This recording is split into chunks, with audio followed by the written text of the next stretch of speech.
तकनीक और सूचना प्रौद्योगिकी की क्रांति को भारत में तेजी से अपनाकर आत्मनिर्भर भारत की नई सोच का नाम है डिजिटल इंडिया। डिजिटल इंडिया अभियान के आज 6 साल पूरे हो गए हैं। इस अवसर पर प्रधानमंत्री नरेंद्र मोदी ने लाभार्थियों के साथ बातचीत की। इस दौरान उन्होंने कहा कि ऑनलाइन शिक्षा से लेकर चिकित्सा तक के लिए विकसित किए गए प्लेटफॉर्म से करोड़ों भारतीयों को फायदा हो रहा है। डिजिटल इंडिया ने दूर दूर तक स्वास्थ्य सुविधाएं उपलब्ध कराने में अहम भूमिका निभाई है। पीएम मोदी ने डिजिटल इंडिया अभियान के 6 साल पूरे होने पर देश को शुभकामनाएं दी और कहा कि आज का दिन भारत के सामर्थ्य, भारत के संकल्प और भविष्य की असीम संभावनाओं को समर्पित है। डिजिटल इंडिया भारत का संकल्प है। डिजिटल इंडिया आत्मनिर्भर भारत की साधना है। डिजिटल इंडिया 21वीं सदी में सशक्त होते भारत का जय घोष है। पीएम मोदी ने आगे कहा कि हमने अनुभव किया है कि डिजिटल इंडिया ने कोरोना महामारी के दौरान हमारे जीवन को कितना आसान बना दिया है। कल्पना कीजिए अगर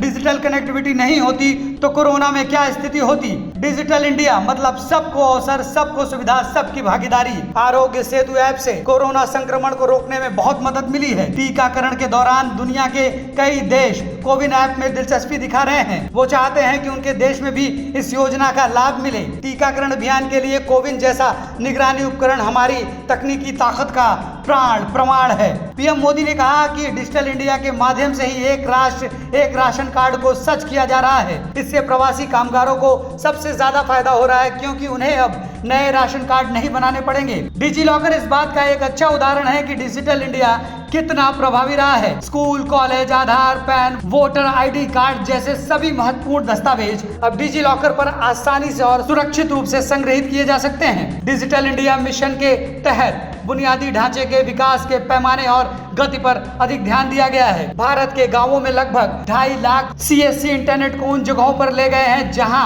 कुछ समय पहले इसे मुश्किल समझा जाता था। प्रधानमंत्री नरेंद्र मोदी ने कहा कि किसानों के जीवन में भी डिजिटल लेन देन से अभूतपूर्व परिवर्तन आया है। पीएम किसान सम्मान निधि के तहत 10 करोड़ से ज्यादा किसान परिवारों को 1,35 करोड़ रुपए सीधे बैंक अकाउंट में जमा किए गए हैं। डिजिटल इंडिया ने वन नेशन वन एमएसपी की भावना को भी साकार किया है। इस वर्ष गेहूं की रिकॉर्ड खरीद के लगभग 85,000 करोड़ रुपए सीधे किसानों के बैंक खातों में पहुंचे हैं। ई नैम पोर्टल से ही अब तक देश के किसान 1,35,000 करोड़ रुपए से ज्यादा का लेन देन कर चुके हैं। बुधवार को ही जीएसटी के 4 वर्ष पूरे हो गए हैं। कोरोना काल के बावजूद पिछले 8 महीने से लगातार जीएसटी रेवेन्यू 1 लाख करोड़ रुपए के मार्क को पार कर रहा है। आज 1 करोड़ 28 लाख रजिस्टर्ड उद्यमी इसका लाभ उठा रहे हैं। डिजिटल इंडिया देश की तरक्की की नींव और भी पक्की कर रहा है और भविष्य में सुदृढ़, सक्षम, समृद्ध भारत की ओर बढ़ता तेजी से कदम है डिजिटल इंडिया अभियान। जय हिंद।